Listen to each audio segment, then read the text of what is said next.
So to get the full benefit of this session I think I would love it if you guys could scan this QR code and get the workbook.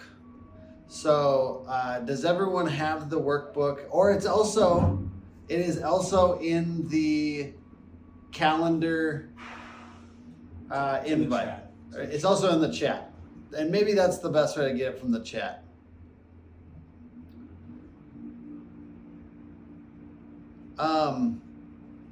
So as you guys are doing that, I just want to talk through this idea of the ideal roofing marketing plan for 2025. The key that we want is endless leads on autopilot, the ability to increase our leads with money, because sometimes it's crazy because you could even throw money at it and it doesn't feel like you're getting leads. But once we get to that spot where we know what we can do to increase leads, this is all going to go a lot smoother. It's not just me today. We've got Carson Nugent from Nugent Media and then David Carroll from Dope Marketing. If you guys want to just introduce yourselves real quick. Glad to see everybody on here and I appreciate you guys joining. My name is Carson Nugent. I'm out here in Scottsdale, Arizona. I think Vaughn said he was out here as well. I actually used to sell roofs myself out in Atlanta, and then back here in Scottsdale, Arizona. And over the last 5 years or so have basically been 100% social ads in the roofing space, both for a lot of the B2B companies that you guys know, as well as a good amount of roofing companies themselves, retail and storm. It's kind of the thing that I've always enjoyed doing and enjoyed helping companies with. David Carroll, CEO and founder over at Dope Marketing. I see a couple of our current clients on the call, a couple of people that we're excited to get introduced to. Dope Marketing started 4 years ago, really in the roofing space. We've expanded into some of the other home service and local business verticals. What Dope Marketing does is make direct mail simple. We built a piece of software that you can upload a list, draw a shape on a map, send laser focused postcards with no minimum order. And a byproduct of that, we now own a print shop up here in the Twin Cities. We're right down the street from Hook over in Minneapolis. Everything from yard signs, door hangers, business cards, flyers, folders, everything traditional marketing we do in-house over here at Dope. And we are excited to be here today to learn a couple things and hopefully teach you guys some stuff about how to understand your marketing budget and kind of where to focus your traditional marketing going into a big year like 2025. All right. And, real quick, just the why. You got to start with why on a presentation. Why do we want to market hard? Why plan your marketing in advance? The biggest thing is to simplify and to prioritize your top lead generation sources. Your leads won't go up if you don't have systematic, consistent, aggressive action. You're not going to buy a CRM the next few months that's going to increase your leads. You're not going to get some magical AI tool, although we'll talk about AI a little bit on this webinar. It's probably going to be hard work or money, right? It's effort, money, time. What are you open to spending? What are you willing to do? And so the first part of it, I'm going to talk about when you're early, you got to spend the time, right? You can't spend your way out of a marketing problem at the beginning. But over time, the best part is when we can actually pay for things that are actually lead generating. The hardest part is people sometimes think that they can pay their way out of the problem before they've even kind of mastered something themselves. And then to avoid random acts of marketing. The most important question and the thing I'm going to hammer here for like the first 5 slides is, who is it for? Who is your ideal customer? If you look in your CRM right now, that was a closed deal from the last couple months, who is an amazing customer? And how do we get more of those? Because once you really understand your ideal customer, everything else in marketing becomes a lot easier. So we also want to identify key differentiating features. Basically, I'm suggesting 3 things that make you really different than your competitors, and then to consistently show up with those on every piece of marketing that you do. So having 3 differentiating features is going to be a big part of this. Common mistakes with marketing plans. Splitting the budget into too many things, especially when you're early. So I know that there's a good chunk of you on here today that are under that 2 or 3 million mark, and it's not very easy to do 5 aggressive lead generation strategies under 2 million. It's just not. So you might need to choose 2 or 3 that actually have worked for you and to push on those versus trying to do everything. Because when you do everything at that size, really, it's just going to be bad. Another problem that we see is not staying consistent. So you might think that it's like when you're not busy, that's a marketing problem. But a lot of times it's when people are busy. Like the work there's too much work. We're getting a lot of roofs done. So, okay, in that moment that you're getting a lot of roofs done, that's actually the best time to go harder, interestingly.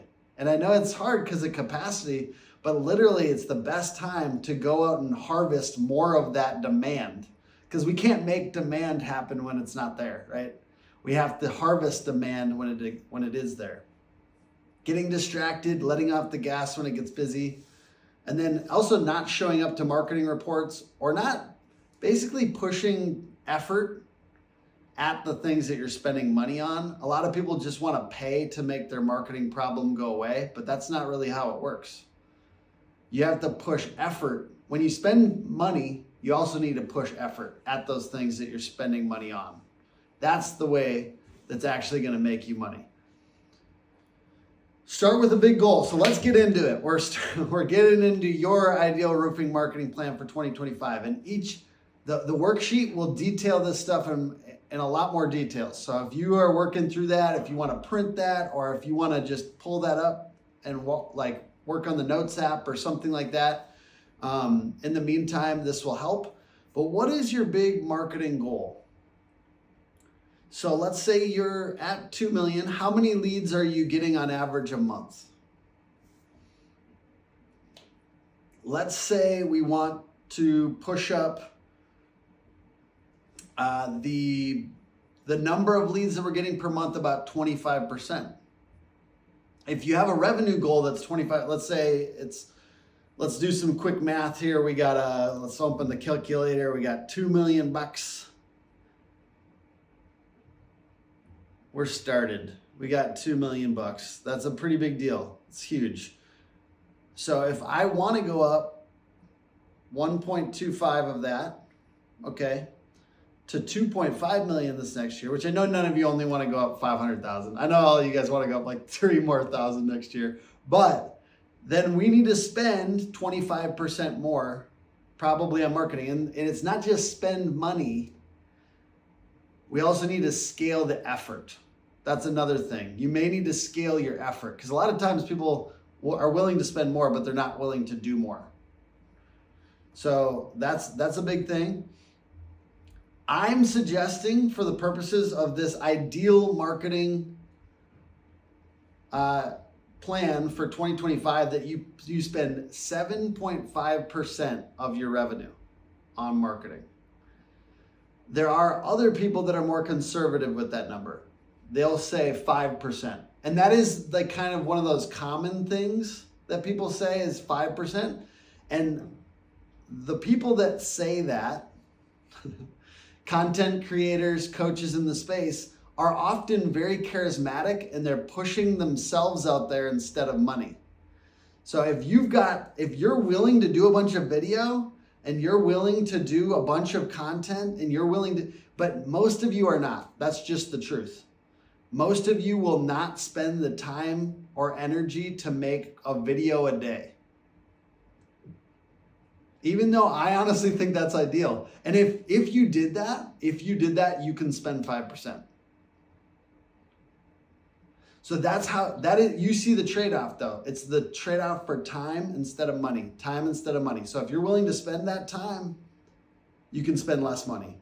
That's the truth.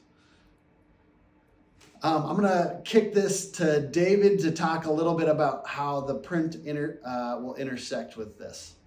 So I think one thing that I love that Tim covered is when you understand like growth and where you want to go with your business, it's one thing to not have enough leads. Like I know, Vaughn, you were bringing up, like we just started in roofing. We want to add to that side of the business. So when we're wrapping up a year and we understand what we did the year before, as we go into our planning for next year, one thing we always need to realize, like it's just as big of a problem to not have enough leads as it is to have too many leads. And when we're wrapping up a year and we go into what are our goals, what's our planning, one word that I want everyone watching this live or the replay to burn into their brain is capacity. Like, what can you actually take on? If you think about your peak times in the year when you're operating at the highest capacity, you don't need any more leads. You have just as many jobs to get through. You want to think going into next year with your growth, with what you're adding to your business, at the busiest time of the year, whether you have 3 crews, 5 crews, 10 crews, whatever it is, at capacity, how many leads do you need to fill the calendar? Because you guys are going to know better than any marketing company, like what's your close rate? When you get 10 leads in from a certain lead source, how many turn into meaningful conversations? How many turn into estimates? So it's very, very important to understand your capacity of your revenue goal of where you're trying to go, and then you back that out. How many leads do you need per day, per week, based on your close rate, that when you get to capacity, you won't have as big of a problem having too many leads as having not enough leads. So when we think about the goal, like what's the goal of marketing? Well, we want more jobs. We did a case study at Dope over the past 3 years in the roofing company, and it showed that the customers that are in the neighborhoods you're currently working in are 10 times more likely to hire you than some other person on the other side of town. Doesn't matter if that's some baller in a gated community, some middle-class home that you're advertising that area, maybe you have a little bit of branding. When you think about your job site marketing, it's really where you want to lean into the print side of your business. There's a lot of ways to generate leads using direct mail and yard signs and door hangers and complementing any of the canvassing you're doing. But when we truly think about what is the goal of your print advertising, and how do you really put a budget to that? Like based on how many jobs you're doing. We'll break down some metrics later in the webinar, but like making sure that you are getting the amount of touches required in the neighborhoods you're already working in, because you're already invested there. So consistent branding is key. Your print marketing, I know a lot of people probably on the call here did not go to school or come up as a designer, but we all are very opinionated as business owners. The easiest way to get away from your opinion in your design and have consistency as your branding is your traditional marketing should look just like your website. It should look just like your truck wrap. It should look just like your Facebook ads, because we're stacking up touches. Sadly, the average roofing company in the United States is only getting 2 to 4 touches on their ideal customer. Now, anyone else put in the comments, raise, anyone else go to Harvard on the call, like me, Harvard grad? Probably not many of us on the call. Well, I didn't go to Harvard either. But what they told us at Harvard is that it takes 7 to 11 touches for your ideal customer to remember your brand. In this day and age with door dashing, Amazonification, bring me my groceries, I want it now, the customer messages get diluted. I don't know if anyone wants to post in the chat, like if you've done billboards in your market before. For anyone that's bought billboards, they can tell you like, this billboard gets this many views per day because they know how many people drive by, what the traffic, what the population is, whatever.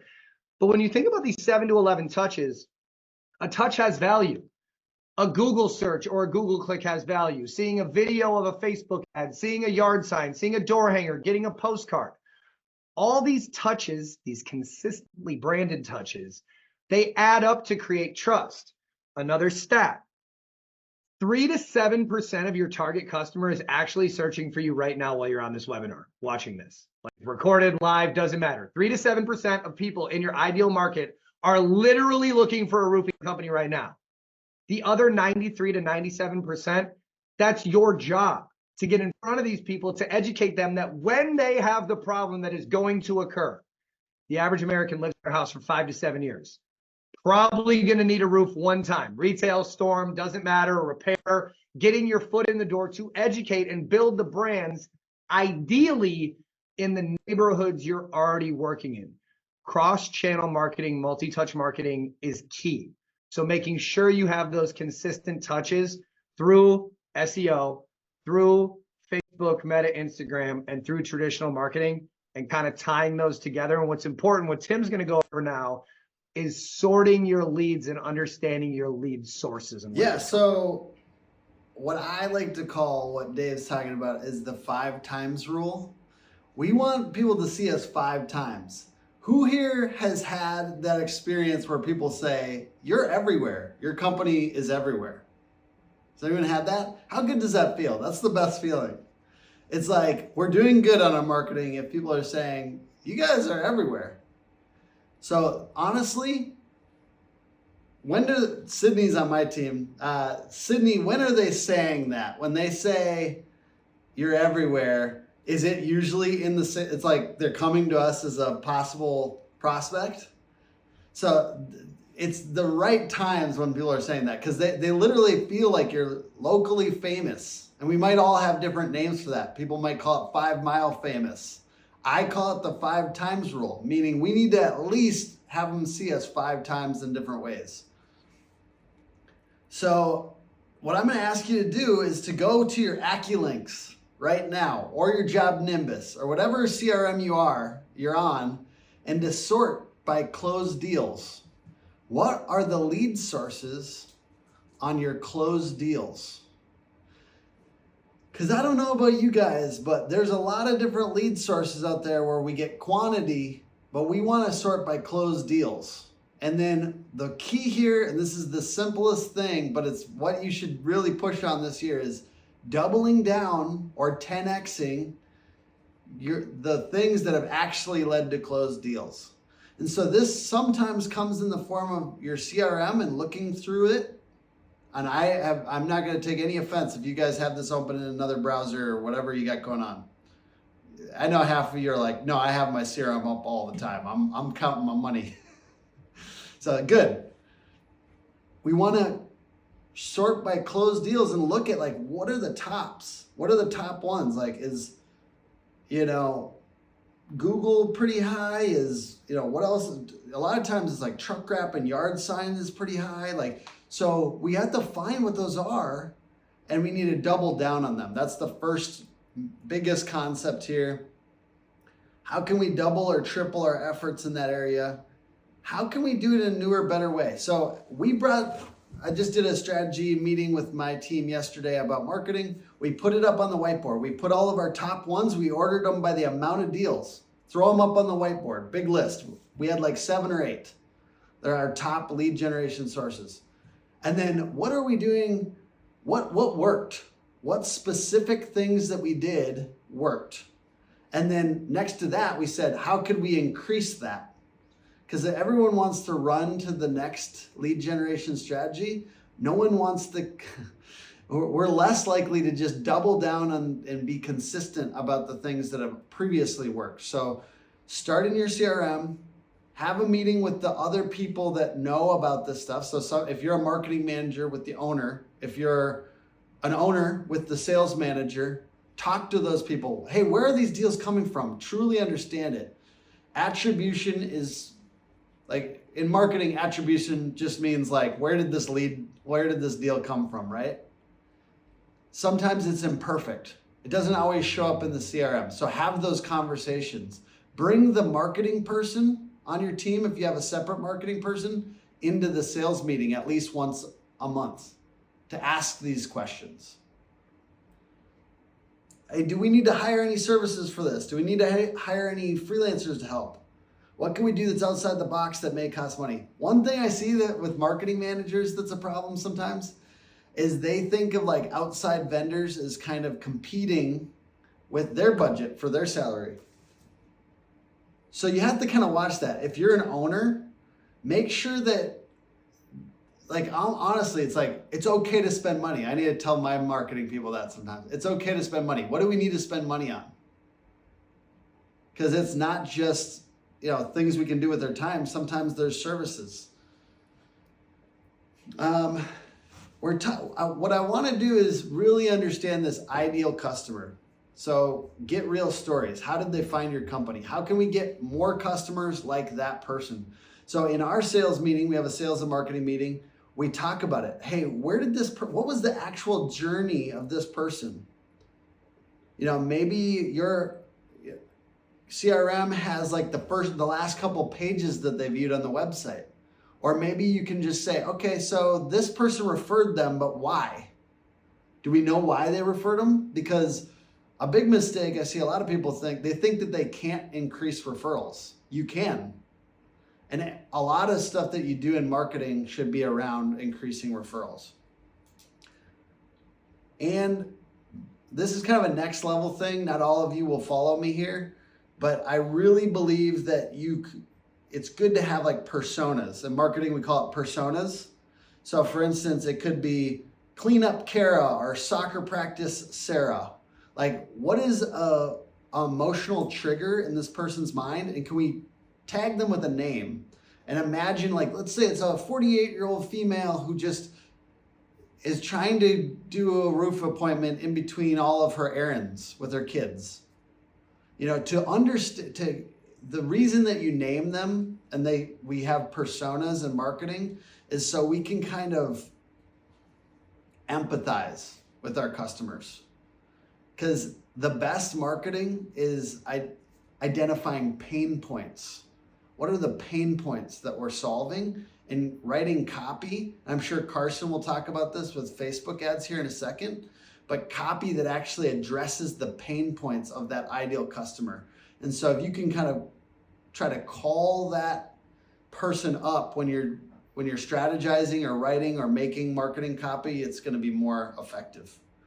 So I'm not sure if this person's in here today. If you are, say what's up. I did, somebody that registered for this, I looked through their reviews. I looked at all the 1 stars first. You know how that, I'm just kidding. But no, I looked through all the reviews and I looked for things that were consistent, that people said a lot. And I'm asking you to do this too. So go pull up your reviews right now in another tab on your browser. Pull up your Google reviews. Is everyone doing it?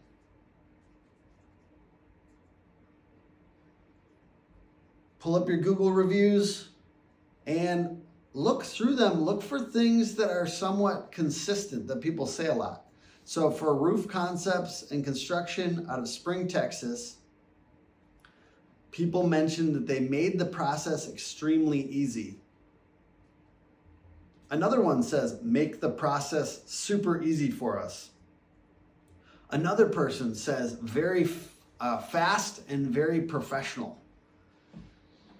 So now we're starting to kind of get this, like, this is an idea that like people keep on saying. And what the best marketing is just a mirror back for your best customers, back to the market. Like, look what our best customers say about us. You will probably have this experience too.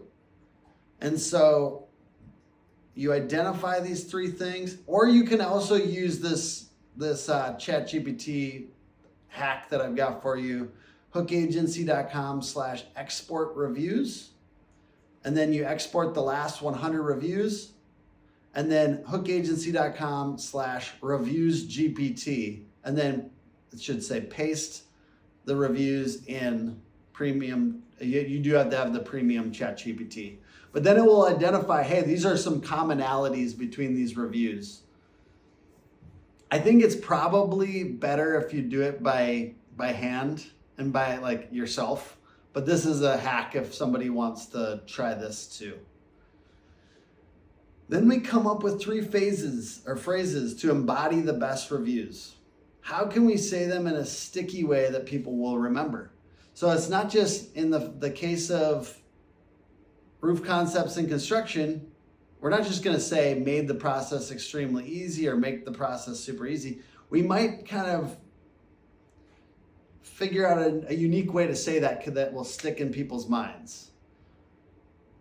And then boil it down to like a keyword or 2, and then you can get like an icon or emoji to remember that. So let's say it was always on time, very communicative, and family-focused culture. So now we have our 3 things. What are we going to do with the 3 things? And why do we want 3 things?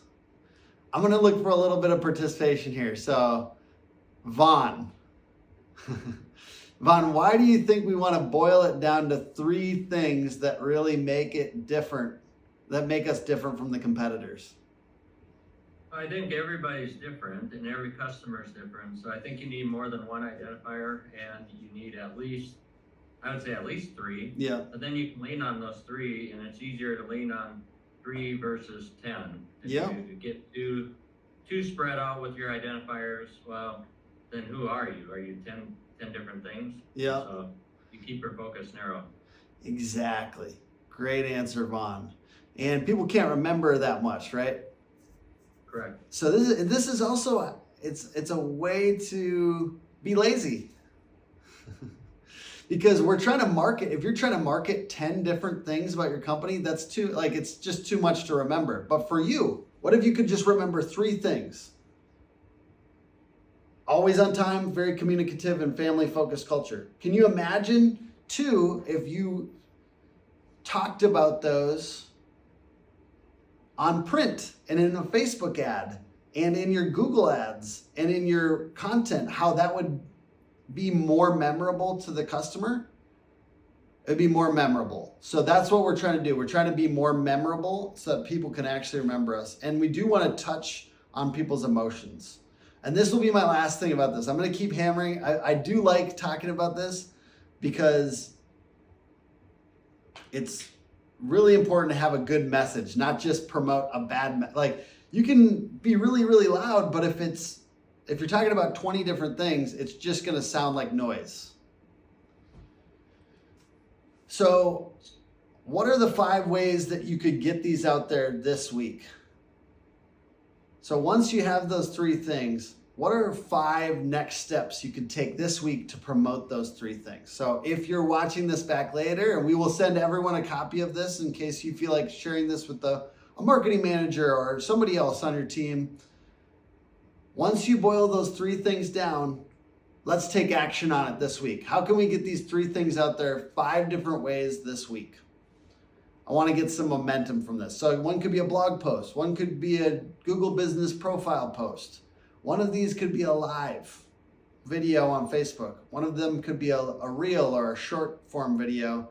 And you could also use them, and we use them on our backdrop for shows. You could use it for a home show. Let me give you a few examples of this. If we had always on time, you could do a current good news that's happening in the world or the local community and how it's just in time, just like your company is always on time. And that's the concept in marketing of newsjacking, kind of tacking on your message onto a news-oriented item. Always communicative. You could do a live roof inspection each week, talking about how you always communicate all issues with the roof. Maybe you use Company Cam, and you want to talk about that every single week to show how transparent you are.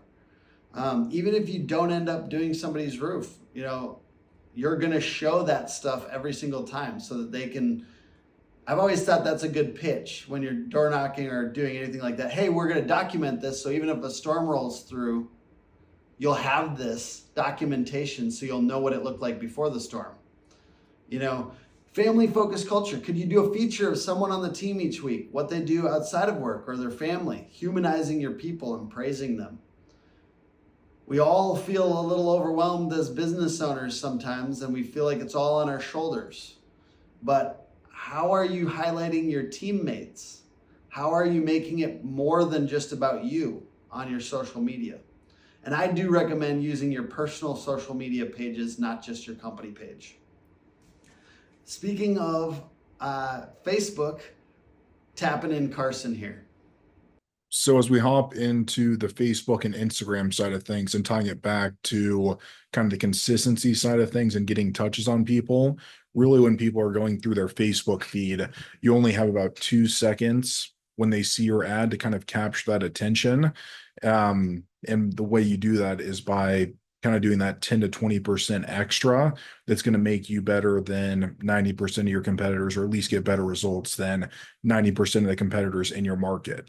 But before we kind of touch on that side of things, we first have to go over what I view as kind of one of the most important parts of a Facebook marketing strategy, and that's going to be your actual ad budget, and kind of how you allocate that budget. So on the left here, we kind of have what I call like your typical campaign. It's a campaign that you can kind of run year round or at least for the most of the year.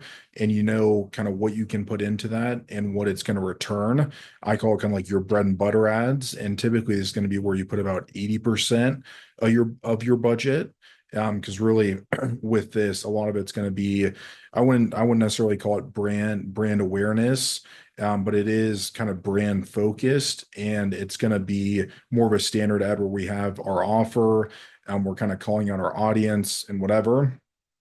And into this bucket, we also will group kind of our retargeting ads. Because, of course, if you've been on Facebook for a while, if you've got a Facebook page, then there's going to be low hanging fruit that you can definitely capitalize on.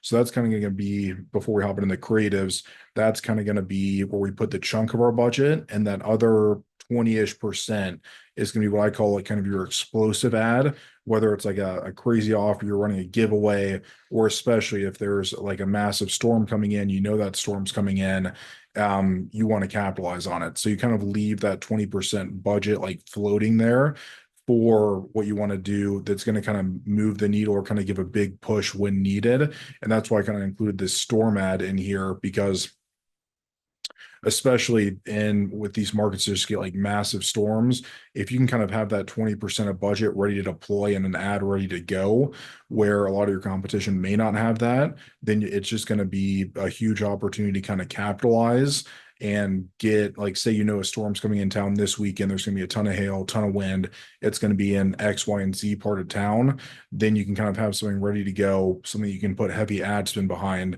and really fill up the calendar for yourself or your sales guys or whatever, and kind of just load inspections over that next week, 2 weeks, whatever. So it can also, this 20% can really add a lot of ROI onto your budget, or onto kind of like the ad spend that you're putting into Facebook.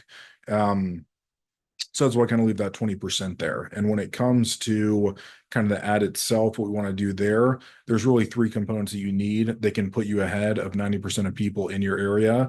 The first is going to be what I call above the fold. And this is where basically people are only going to see, unless they click see more or click more on the ad, they're only going to see that first 1 or 2 lines. So really what you want to do here is either state your offer or call out that audience. Like for this example, it's Oklahoma City.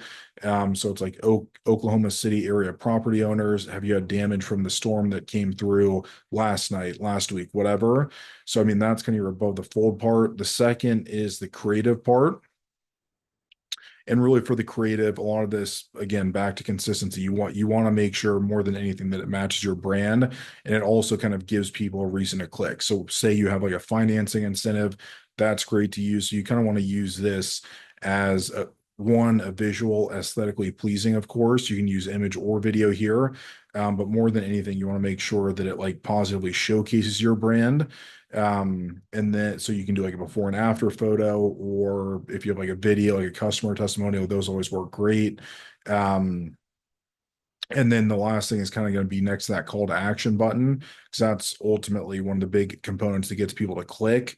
So yeah, this is typically where I restate that offer. So say it's like a retail campaign, you may do something like $1,000 off roof estimates this month only, or 0% financing up to 18 months, 25 months, whatever that looks like for you. And then on a storm side of things, that may be something more like, see if your insurance will pay for a full roof replacement, or see how OKC homeowners are getting new roofs for $1,000, whatever that deductible amount would be. So that's kind of really the 3 components of the ad that I say is like the 10 to 20% extra that's going to put you ahead of the 90% of people in your market or companies in your market. And then this is what I think a lot of people get excited about is the actual AI side of things, and how easily accessible this is, and how easily it can really boost your ad performance. So you can see here with this prompt, all we said was, I'm looking to run Facebook ads for my company, homeowners in Phoenix. Please write copy that calls out my demographic, emphasizes my offer of $1,000 off quotes, and then highlights that we're a family-owned, local company with licensed crews that have hundreds of satisfied customers. And you can see it literally came back with a perfectly formatted Facebook ad copy. It even gives you a headline, next to that call to action button where it says get $1,000 off your roof quote. And then for the body copy, it basically reiterates everything we just said. And this is honestly what a lot of my copy looks like. And I actually don't use ChatGPT a ton, but I mean, this copy is already better than a lot of the ads you're going to see on Facebook. So that's kind of the ChatGPT component. They can really take a lot of work and thinking out of things. And then if you really want to kind of just take the thing out of things, I also put this QR code. I'll drop the link in the chat as well. But it's my free residential roofing ad cheat sheet. And basically it's going to have the links to a folder of example images for storm ads, retail ads, and also those example copies on there, or ad copies on there as well. So this is another way where it's like, if you really want to take the guesswork or the thinking out of it, this is going to be a great resource for you. So that QR code's right there. I'll drop the link in the chat as well. And then I'm going to hand this back over to Tim. And if there's any questions, Facebook ads wise, that we want to go over in the Q&As, just feel free to drop those in there now. And then, yep, we'll get this back over to you, Tim. Appreciate it. I will say I work with Carson for our ads. Our agency does not offer Facebook ads, and Carson does a great job and keeps the leads coming in. So our company does SEO, PPC, and websites. So we don't do any Facebook ads. We send referrals to Carson as well. So, and you should definitely just grab this cheat sheet while you're here. I mean, like, he's giving away too much good stuff in there. You should definitely grab it. Does everyone? Oh, he's gonna drop he dropped the link in the chat. Okay, so another giveaway. We're just gonna keep on giving away stuff in this. Hookagency.com/Cal. You can get a free content calendar. It's just it's a spreadsheet, but I have ideas in there for like what your ongoing rhythm should be for content. And as you'll see in the next couple of slides, I'm talking about you should always be doing the easy and free stuff on social media with a few 20 minutes a day. You should definitely be posting daily on social media, and you should be posting on your personal page. And it can be a mixture of business and professional. And if you guys aren't willing to do the personal page, let me just tell you, you're going to burn money by just posting on the company page. So go ahead, but you're going to burn money a little bit by just posting there, because Google wants to throttle business pages because it wants you to give it money. And frankly, Carson's going to help you give it money, but I'm going to recommend as well that you're on the organic side, that you're pushing the personal content, the business content out there on the company page. So hookagency.com/Cal for an example content calendar. Maybe it's not these exact videos and posts, but maybe it's each one you should have ideas for, let's say, current events, customer problems, unique selling propositions, customer testimonials. It kind of gives you like the categories of content, and then you just reproduce that spreadsheet each month. Come up with a weekly or monthly rhythm. The main thing is that you need to be having things that you're committing to every single week. For example, you're committing to like doing a testimonial or a Google review feature, a before and after every single week, 2 videos, a question. Questions do great on social media. So you kind of come up with these 5 posts that you're going to do every single week. The best part about having ones that you're consistent on is then we don't have to come up with a new idea every single Tuesday. We know we do this engagement question. We're engaging our audience. We're asking a question and we're getting people to respond. And it doesn't always have to be so business oriented. Sometimes it can be more fun. So a mixture of business and fun is going to do better than just business. And then you have to have things you can commit to monthly, things you can commit to yearly. So like one thing I think you should all commit to yearly, and this is part of the ideal roofing marketing plan, is to at least do 2 to 3 video testimonials this year. Those video testimonials should go out on your website, towards the top of the website. You should be spending Facebook ad budget to push people to those testimonials. That's been some of the best performing ads that we've had, has been testimonials. You should be featuring those reviews and quotes on your direct mail, like Dave will show. You should be using them everywhere. So you get these testimonials, you really hunt them down. It takes a second to get the best ones that really talk about the things you want them to talk about. They should be authentic, but then you're using them in all of the marketing. And you get consistency and that 5 times rule. That 5 times rule, we want to see them 5 times. And then you become that hometown hero. And you're 5 mile famous.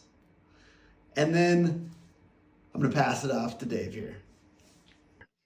So whether it's 5 mile famous or hometown hero or neighborhood superstar, when you guys, is anyone else in the Twin Cities except me and Tim on the call? It's like, we have this guy in town, his name's Chris Lindahl, and he just licensed this to like the Call of Duty game, yeah, exactly. He's got his arms out, like Chris Lindahl is 5 mile famous. Chris Lindahl is the hometown hero. If you guys think about that person, there'll be like attorneys, or you see them in Vegas all the time, like the slip and fall or the tax people or the lawyer. They're on the TV, they're on the radio, they're on the billboards. Like, you cannot get away from them. And historically, it used to cost like tens of millions of dollars to do this in a market. Home Depot had like a marketing budget. When they would open up a Home Depot, they'd spend like $7 million. So you would see the billboards for Home Depot. You'd see the mailers for Home Depot. You'd see the ads. When you walked into Home Depot and looked at the lawnmower and didn't buy the lawnmower is following you around for 14 days on the internet trying to get you to buy it. That used to cost millions of dollars. Now, because of technology, and like, look, I'll be the first to say, like, I copy and pasted that thing from Carson. I can't even spell AI. But the idea is, like, when you keep up with best practices and you're looking at how do you become 5 mile famous? How do you become the neighborhood ninja? How do you become the hometown hero? You're not marketing randomly, because you're just looking at what you did last year.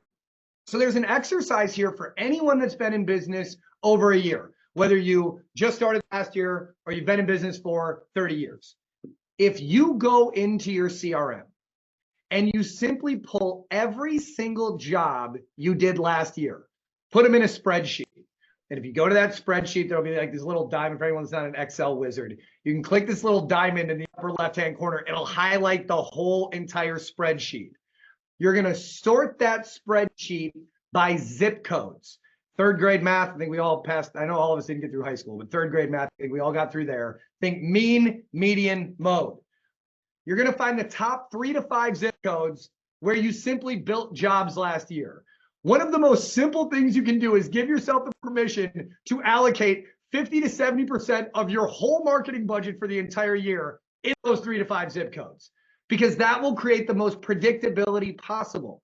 Everyone likes data as the buzzword. Oh, I'm data driven. I make data driven decisions.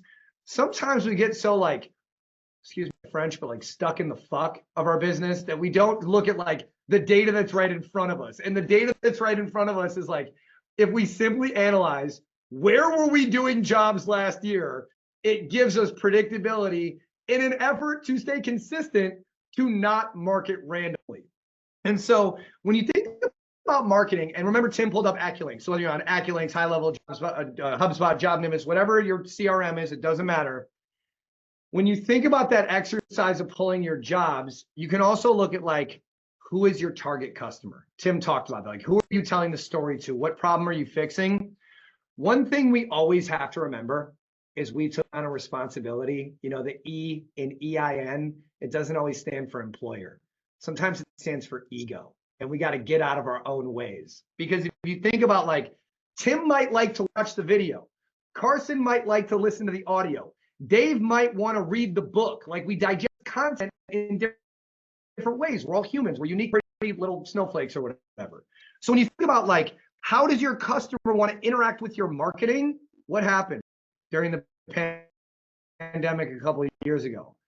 It allowed my 11-year-old daughter to my 77-year-old father to know what to do when they see a QR code. They know to scan it. So put a QR code on something, because someone might be trained to use that. Call tracking numbers, using a website. Your data can't tell a story if you're not reading the book.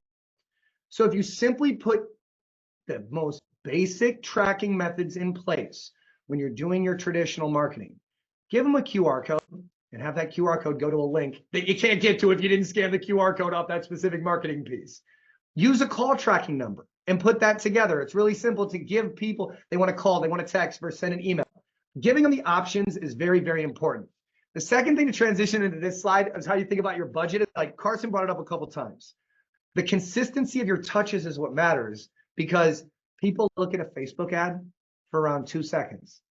People hold a postcard when they get it in their mailbox for 7 to 9 seconds. So if your Facebook ads look like your website, look like your postcard, remember those touches have value. And if you're tracking those touches back, just knowing like if they came from Facebook, you can tell the difference of if they came from a yard sign or your SEO, you're already going in the right direction. So let's just do some math quick. If we think about a marketing budget, and Tim brought this up, the gurus, the people are going to tell you it's like 5 to 7%, or sorry, 5 to 10% of your annual revenue should be used towards your marketing budget. So I did this little next slide that we'll get to in a second. It gives you some math around targeting 100 customers in a neighborhood. Tim, go back one quick. I'll get into this in 1 sec. So like when you think about your marketing budget, everyone knows peak season and slow season, right? School starts, kids are back to school, things are rocking, the things on the trees are going off, like whatever. You have the ability to say, that's my peak season. I know how many jobs I can do. I know how many jobs I did a week last year. So if you simply look at the math of a job, you're approved for 10 grand, you run a 20% profit margin, so you have 20% profit on that job. How much are you willing to spend out of that $2,000 in that neighborhood to ensure you get at least one more job? And if you simply back that out during our peak months and our slow months, you know, the summer lull, kids are out of school, people are vacationing, you probably don't get as many residential estimates in the spring as you do depending on where you're at. But if you think about how many jobs per week and allocate a dollar amount of what you're willing to spend per job, it allows you to take that marketing budget and ask yourself, what would you pay off the profit you make from a job to make sure you get a job in the same neighborhood? Tim, go to that next slide. Our homie Albert Einstein helped us with some math here. So what we can do is we look at 100 homes. If we have 100 homes and we're a business, so this growth number that's at 70,000 at 7%, let's just say the company is doing $1 million a year, or per $1 million you're doing, you're going to spend 70,000 out of each million on advertising. If you run 8 months out of the year, that's going to be roughly $8,750 if you run 8 months. If you're a 12-month business, you're not seasonally in Dallas or Florida or something like that, $5,830 per month. So let's take a step back and look at, if I wanted to send a postcard to each in the neighborhoods that I'm working in, I want to send one postcard a week, and let's just say a postcard's $1. To target 100 homes, I'm going to spend $100 a week or $400 over the month. I'm going to take one of Carson's strategies, and to these 100 homeowners, I'm going to spend $10 a day showing them a similar image of what I'm sending on my postcard as a Facebook ad or a video that talks about the same thing that my postcard is talking about. Door hangers, I'm going to go to those 100 homes. I'm going to put one door hanger a week in that neighborhood because I'm probably knocking, I'm shaking hands, I'm kissing babies, I'm saving cats from trees. I'm getting another touch from the door hangers. The yard signs are going to cost $300 for 50 signs. Not only are you going to put a sign in the yard where you did the estimate of the work, but think further. When you want to get these touches, the stop sign coming out of that neighborhood, whether there's a median, a boulevard, whatever, hit that stop sign. Think about, where are these homeowners going when they leave their neighborhood? They're going to Jamba Juice. They're going to Pilates or the gym. They're going to the local Starbucks. They're going to drop their kids off at the local. I remember Tim and Bia told me they thought it was creative that, so I own a power washing company here in Minneapolis. We actually have a sign for our power washing company coming out of Tim and Bia's Montessori school because it's in a nice neighborhood. We want to touch. We send mail in that neighborhood. So it's just another avenue to put a tiny little billboard in front of the people that are going to do this. So we got $200 on door hangers, $300 on yard signs to kind of pepper that area to make sure that they see us when they're driving around living life. And then just throw 5 hours of labor at $30 to put out the yard signs and door hangers.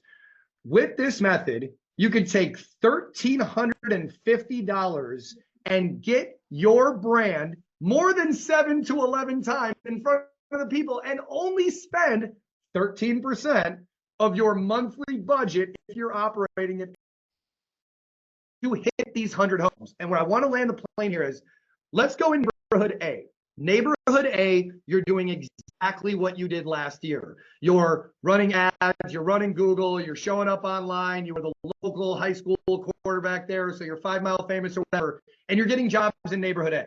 Now in neighborhood B, across the busy street from neighborhood A, you're simply applying this strategy into those 100 homes. You're going to spend an extra $1,350 in that neighborhood. Ask yourself, are you going to get more jobs in neighborhood A doing what you were doing before? Or are you going to get more jobs adding this simple strategy that you could in neighborhood B to implement cross-channel marketing, to not market randomly, to give people a reason to do something, and to be selfish for your customer in order to be 5 Mile famous, 5 touches, neighborhood hero, neighborhood ninja?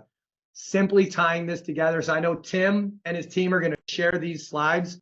Burn that last one into your brain and play with the numbers. It could be 500 homes. It could be a little bit more on Facebook or Google or something, but play with it and hold yourself accountable for your capacity, your budget, and what you're trying to generate. Absolutely. And once you have some, we're talking about activities, right?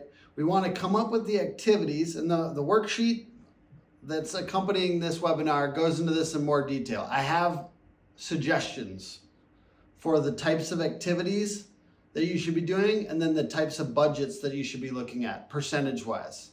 So check that out, but we need to figure out what the KPIs are, what the key performance indicators are, whether they're leads, website traffic, videos, content published, door hangers out, etc., etc., etc. What is your goal for each weekly? Let's say it's a little bit higher than what it was this year, right? Or 25% or 50% higher than what it was. Who is responsible for each item? And then what is your accountability check-in, and with who? So just a quick preview of that attached, of that worksheet. I'm suggesting that if you're starting up, it's time and energy and effort that you're spending on this. Let's say under the 2 million, under the 1 million mark in particular. So you need to be posting daily on Facebook and other social channels. Doing video testimonials. They can be selfie videos with the homeowner, that's fine. And then pushing on reviews. This is what I did my first month in business. And I'm not saying everyone else needs to be like me, but I just had a lunch budget. And I took people out for lunch every single day of the week. And I asked for referrals for that first month I went into business. Because at the beginning, you're just scaling word of mouth. So at the very beginning, you may just need to kind of do the in-person stuff. I joined BNI. You might want to have coffee with home service businesses that could refer you, realtors and insurance agents. And this stuff, even when you grow, I think these are good things to have underneath the money that you're spending.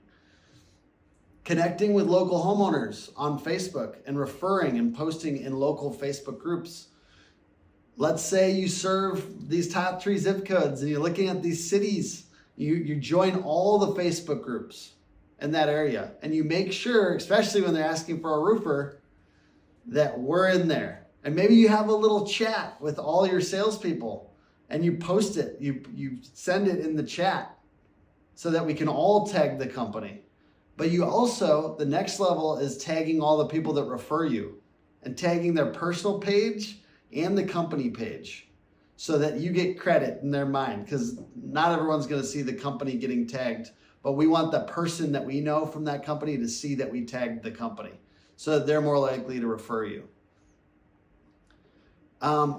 Last little bit on that, like all the comments that suggest your company. So if there's homeowners in there just naturally doing this, like all those comments, say thanks. The Google guaranteed ads, LSA ads. If you're not doing LSA ads, okay, I hope that you tried and it didn't work, because there are certain areas where it's not as good, but you should be doing LSA ads if you're not. It doesn't take a lot of management. So you don't need, we will do LSA for you, but it doesn't require an agency. So you don't need to have an agency doing this. LSA ads can be very good depending on what your market is. Door hangers and knocking around jobs, Facebook ads in top neighborhoods. So really hitting that. So we want to hit the 5 times rule. So we're hitting them on Facebook. We're hitting them on Facebook ads, Facebook groups. We're doing door hangers. We're door knocking.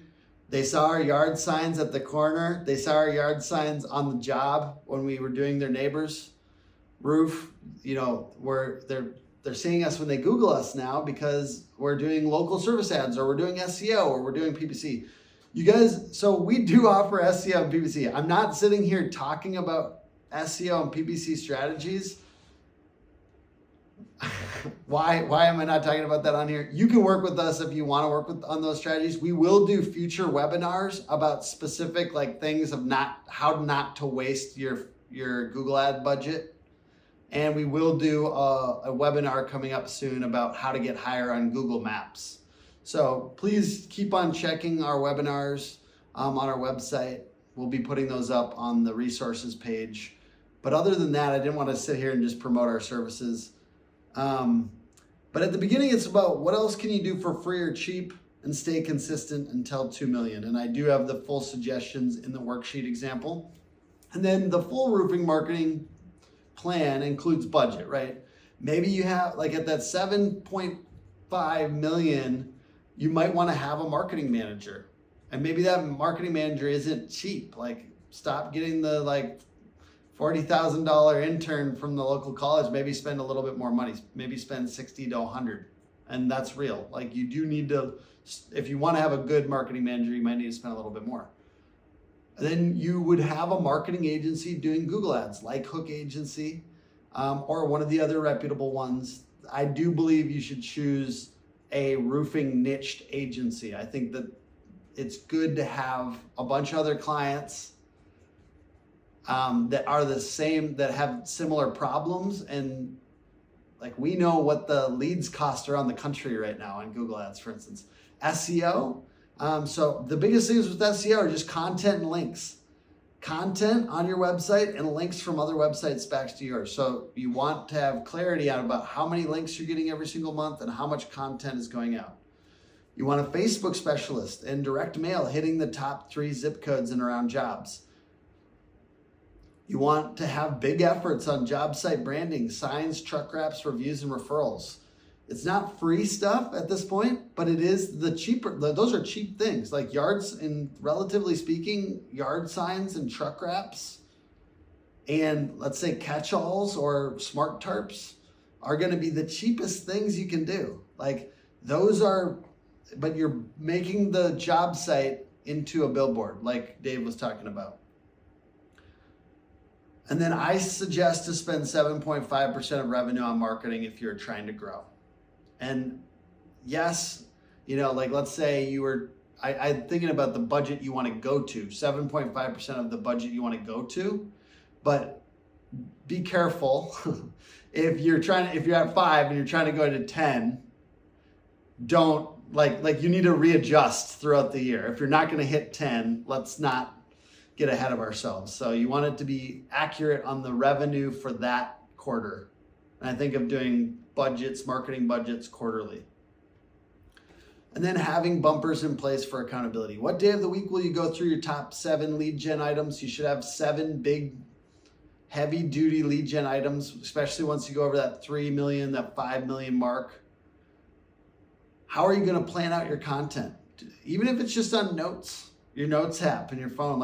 Every week here are the 5 pieces of content that I'm going to be doing every single weekday. You could do it on sheets. I gave you that hookagency.com/cal to create a Google sheet with everything you're going to be doing each month. And then can you do a more strategic whiteboard session monthly to refresh? So you want to be able to change up your marketing messages. What's our big push this next month? That type of thing. So sometimes we just need, I hate to be the guy to add another meeting to your schedule, but sometimes if you're not doing a monthly marketing meeting, it might be time to add one. And then are you ensuring a monthly call with your marketing partners? And I just want to reiterate, to get the full benefit of this session, And to complete your roofing marketing plan for 2025, fill out the accompanying planning booklet. And I wanted to give one example here real quick before we get into questions. An example of amazing client, Jake Hoffer of Built Right Construction. We made this beautiful, fast website because it needs to be fast for SEO. We've improved keywords on the first page by 500% in 5 different cities. And then we're first page for 5 different cities for them on our SEO services. We also do Google Ads. And Jake says that our SEO or our PPC specialist, Vinny, is an absolute wizard at his craft. So if you wanted to set up a calendar invite to do an intro call with Hook Agency, we'd love to do that with you. It's just hookagency.com/call. So feel free to go to that URL or write it down, or feel free to scan this QR code now if you'd like to set up a call with our team, and we can go into more strategies about what we're doing with websites, Google Ads, and SEO. And I also wanted to give a chance for Carson and Dave to give their, what's that? Dave's out. Oh, Dave took off, but you can do this 30-minute intro call with someone on his team for yard signs and direct mail. And then Carson, if you want to share, and then we're going to answer a bunch of questions here with this last 25 minutes. So if you want to schedule a call with me, like I said, I mean, help dozens of roofing companies. I've helped a ton just this year scale their budget a ton, basically do everything start to finish for companies on the Facebook and Instagram side of things. Retail, commercial, storm, can kind of look through, especially if you've ran ads before, give you my honest opinion. If it's not me, they can help point you in the right direction. But would be glad to talk with anybody on this call and see what we can do. Awesome. And questions. So Jack's going to ask the ones. We're going to go a little bit rapid fire, but then if you've got other questions, we'll answer them. So the first question was from Chris Parker, and he was wondering if anyone has mapped out the typical customer journey from the time they realized they might need a new roof to the time they actually made the decision. And if so, where does this research exist and where can you find it? Yeah, I don't have that research. So the first one's going to be no, I don't. Sorry, I don't have that. But what I would suggest is every single week that you guys are talking through one journey, at least in your sales and market, your sales call, your sales conversation with your people. Hey, let's talk about one customer that signed. How exactly did they find us? And what you'll notice, maybe towards the beginning, you won't necessarily always know, but as time goes on, you'll start to get your people asking the right questions so that they actually, hey, where did you first hear about us? So if your people aren't asking that, you'll start to reiterate that you should be asking that. So we know for us, but no, I haven't done that yet for a roofer. You guys should do it though.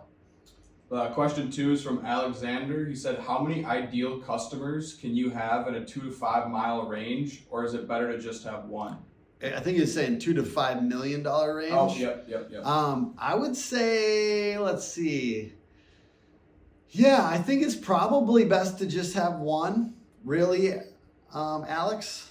And I think it's okay to add them. I think that there is maybe the chance that you'd have 2. Let's say if you're at 5 million, you have a storm one and you have a retail one. And then, as time goes on, as you're scaling up to 10 and up to 20, maybe you add a commercial one or whatever else. But I do think people get distracted with shiny object syndrome sometimes when they have all these customers in their mind, and choose a couple. You're not going to scare the other ones off by talking to the soccer mom. You're not going to scare them off by talking to the leaky Larry that is just currently has a leak. And you're not going to scare anyone off, but you're going to get stickier with the way you're talking about stuff if you choose 1 or 2. The next question is from Darren. He's asking, Carson, you run an ad that's more awareness/branding, and then other ads that are more targeted for storms. Yes. Yeah, so to answer the second part of that first, or the second part of that question first. So I mean, I would say even though some markets are definitely more storm heavy, I would say the majority of markets, it's tough to run storm ads at like with basically the bulk of your budget year round unless you're in a super heavy storm market. So I mean that with like that kind of primary campaign, the goal is to have something that's more stable. It can still be insurance related or it can be retail related, but the goal is to more have something that's kind of like a year-round campaign where it's just you know it's going to work, you know it's going to kind of bring back X return, and you can kind of test different offers on there, kind of put new videos or assets as they get created. So the goal is to kind of have one campaign where that's like, you know, you can just consistently kind of run that, and then kind of have a secondary campaign where it's like, okay, we have 20% of our budget left over still. We know a storm's coming in this weekend, so let's basically just get this ready, have it ready to go, and basically attack that storm and kind of that interest in market before anybody else is on it. So Thank it's you. more about kind of having those campaigns that can kind of bring those big returns, especially if maybe been like a slower month or kind of just want like a big push. So it's more about kind of just diversifying between a primary campaign, reach targeting, something that may be a little bit more awareness based or like boosting a post, and then something that's like storm or maybe like a giveaway or kind of just a secondary campaign that generates more interest than kind of your year-round campaign. Who else has a question that's live? Let's take a second. I'll go live. All right. What's up, brother? Show yourself. Yeah. So it's Alex Yeah. here. Oh, yeah. Yeah. What's up, bro? Not much, man. I appreciate you guys doing this. So I have a Yes. question that I'd love to hear. So you guys say, have the main 7 leads sources, which I went through and I tracked them, and we have like 3 that did pretty well for us that we feel confident next year. So would you say just do more and better of those and then kind of just track the other 7 a little bit and maybe Where are you at on revenue, Alex? what's up? We're a little under 3. Under 3. I don't think that that's a bad number for that size. You know what I mean? Like, I would say you probably should be trying to figure out what the 4th one is right about now. But I would be more focused on doubling down on those 3. You know what I mean? Because what I think is the problem is people just run off and start doing another thing. They're like, oh, I need to do TikTok ads. I need to do digital door knocking on LinkedIn. It's like, stop. Stop adding something else. Like, it's kind of an obvious thing. It's like, let's make more money. Let's like, what is printing money right now? Like, hammer that one. Hammer that one. What for you is that? Facebook. Hammer that. You know, that's really what it comes down to. Sorry. Yeah, I was just trying to unmute. So we have kind of a little bit different situation. We have very, very high repeat and referral. Mm-hmm. And I would say that probably a good portion of our leads are coming from previous customers, but we're tapping out of that arena. Yeah. Okay, so we're frantically trying to generate new lead sources to get new leads from new customers. And When you that's say the biggest challenge frantically, that what we're have you facing. gone through? What's When that? you say frantically trying to create new lead sources, what have you tried? Well, in the last couple of weeks, we generated some, I think 3 or 4 new direct lead sources. And it was just some lead platforms or whatever that if we dump dollars in, it'll get us some leads, and then we have some opportunities to go create new customers. Are you doing LSA ads? I would say that we're doing some LSA. I would say we're doing some Facebook. We had a company that was managing all of that for us. We just terminated that about a month or so ago. And so now we're trying to replace that with some other initiatives.